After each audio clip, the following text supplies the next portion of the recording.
Trend करने लगता है। इस तरह से क्रिश और वानी की जिंदगी काफी अच्छी चलने लगी थी।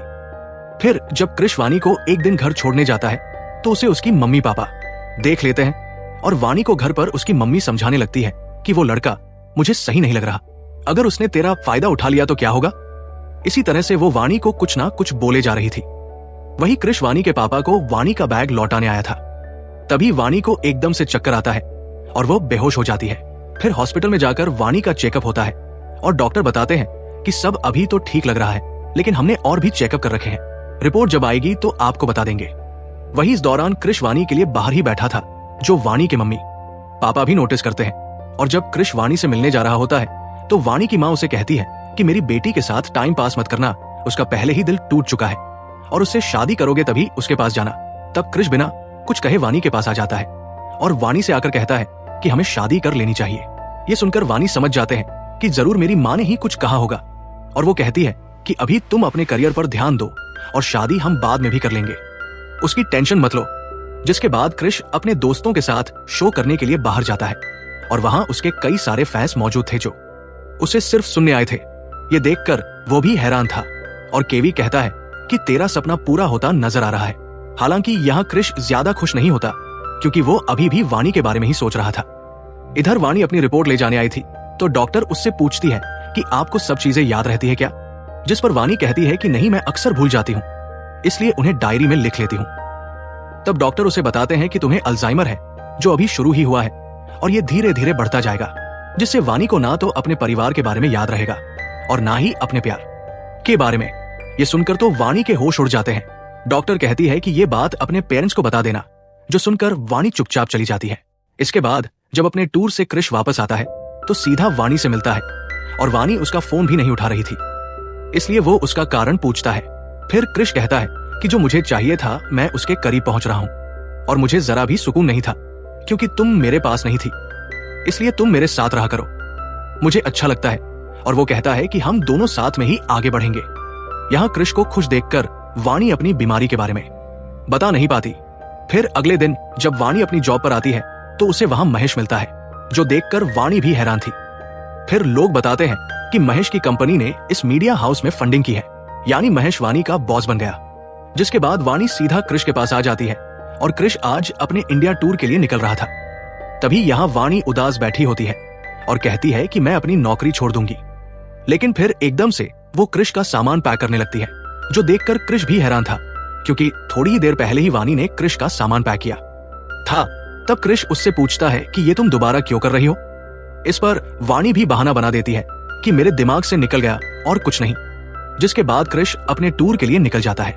वही अब रात को वानी को ऑफिस की पार्टी में जाना था, जहां उसे फिर महेश मिलता है और वानी को छेड़ने लगता है कि मैंने तुम्हें कितना मिस किया, तुम जानती भी हो।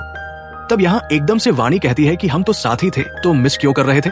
असल में वानी फिर भूल गई थी और उसे लग रहा था कि महेश और वो अब शादी करने वाले हैं, इसलिए वो शादी के लिए महेश का हाथ पकड़ लेती है, जो देखकर महेश चिल्ला देता है और फिर वो बेइज्जती से बचने के लिए लोगों से कहता है कि इसकी नौकरी जा रही है ना, इसलिए इसने मेरा हाथ पकड़ लिया। ये सुनकर वानी रोते हुए चली जाती है और वो अपना बैग वही भूल गई थी। फिर यहाँ जब फ्लाइट में बैठने से पहले क्रिश वानी को कॉल करता है तो वहां का गार्ड वानी का फोन उठाकर उसे सब बता देता है।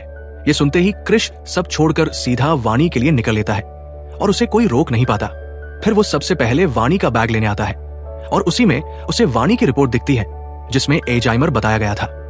ये देखकर क्रिश के होश उड़ जाते हैं। फिर क्रिश सीधा वही ग्राउंड पर जाता है जहां उसे वानी मिल जाती है। तब क्रिश उसे कहता है कि तुम्हारे साथ इतना कुछ हो रहा था तो तुमने मुझे बताया क्यों नहीं। जिस पर वानी कह दे कि तुम उससे दूर चले जाओ क्योंकि मैं जल्द ही सबको भूल जाऊंगी और हमारा साथ में कोई फ्यूचर नहीं है। लेकिन क्रिश कहता है कि नहीं, मैं तुमसे हमेशा प्यार करता रहूंगा, चाहे कुछ भी हो जाए, और हम तुम्हारा इलाज जरूर कराएंगे।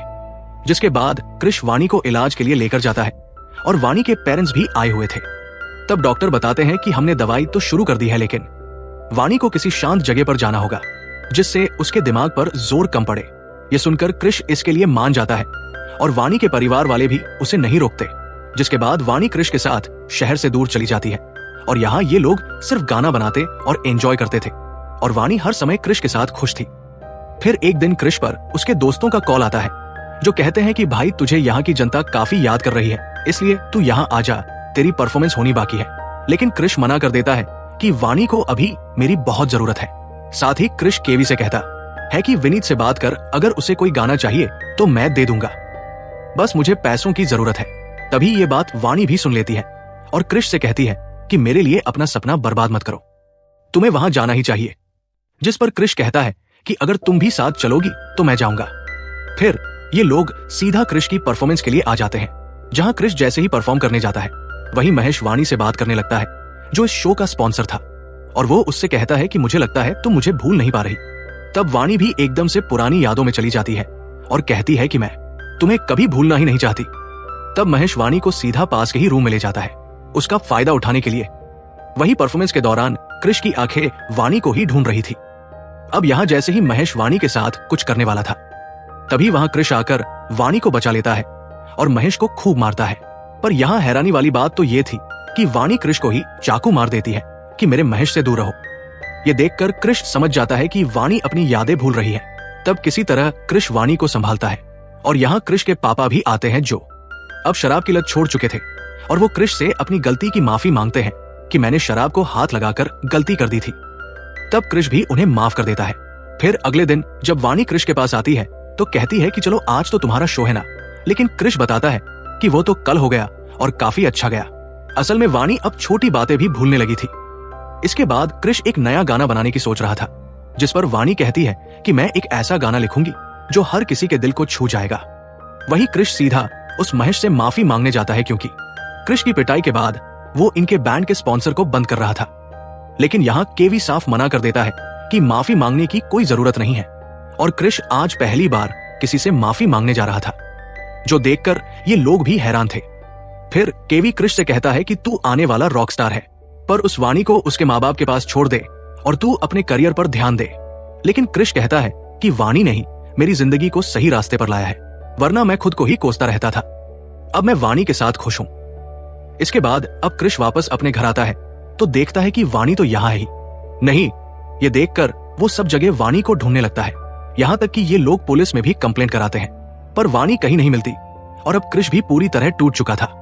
फिर एक दिन उसे वाणी की डायरी मिलती है, जिसमें उसने एक नई पोएट्री लिखी हुई थी, और उदास मन से कृष उस पर गाना बनाता है कि वाणी जब ये सुनेगी तो मेरे पास जरूर आ जाएगी। फिर ऐसे ही एक साल बीत जाता है और अब कृष बहुत बड़ा रॉक स्टार बन गया था, जहां वो पूरे इंडिया में टूर कर रहा था। इसी दौरान उसे वाणी की भी याद आती रहती थी। फिर एक दिन जब कृष लंदन में शो करने जाता है तो केवी बताता है कि लोग हमारे गानों की रील बना रहे हैं, और ये लोग रील ही देख रहे थे। तभी एक हिमाचल वाली रील में केवी को वाणी दिखती है और वो तुरंत कृष को बताता है। ये देखते ही कृष अपना शो छोड़कर इंडिया आ जाता है और हिमाचल में जाकर लोगों से वाणी के बारे में पूछने लगता है। तब उसे एक महिला आश्रम मिलता है और वहां एक लेडी उसे एक लेटर देती है, जिसमें वाणी ने लिखा था कि कृष मैं अक्सर तुम्हें भूल जाती हूँ, लेकिन फिर एकदम से मुझे सब याद आ जाता है और मुझे बहुत दुख होता है कि मैंने तुम्हें कितना परेशान किया है। मेरे कारण ही तुम अपने करियर को बर्बाद कर रहे थे, इसलिए मैं तुम्हें छोड़कर चली गई थी, और अब मैं चाहती हूँ कि तुम्हारा सपना पूरा हो। ये सब पढ़कर कृष रोता है और वो सीधा वाणी से मिलने जाता है। तब लेडी बताती है कि वाणी को अब ज्यादा कुछ भी याद नहीं है। तब यहाँ कृष वाणी से अजनबी की तरह मिलता है और फिर कृष की बातों से वाणी को एकदम से याद आता है कि अरे ये तो मेरा कृष है। जिसके बाद कृष वाणी को यहाँ से अपने साथ ले जा लेता है और ये दोनों शादी कर लेते हैं। हालांकि कृष ने वाणी के लिए अपना करियर नहीं छोड़ा और उसने पूरे घर में वाणी के लिए बोर्ड लगा दिए, जिसमें सब कुछ लिखा था ताकि वाणी आगे कुछ भी ना भूले। यहीं पर ये मूवी खत्म होती है। दोस्तों, आपको ये मूवी कैसी लगी हमें कमेंट में बताना, और अगर मैं छोटा सा रिव्यू दूं तो मुझे तो ये मूवी काफी पसंद आई, जहां पर हर एक इमोशन आपके दिल को छू जाएगा और इसमें दोनों एक्टर्स ने काफी अच्छी एक्टिंग की है। बाकी आपको कहानी कैसी लगी कमेंट में बताना, और इसके अलावा आप कौन सी मूवी या सीरीज का एक्सप्लेनेशन चाहते हैं वो भी कमेंट करना। बाकी अगर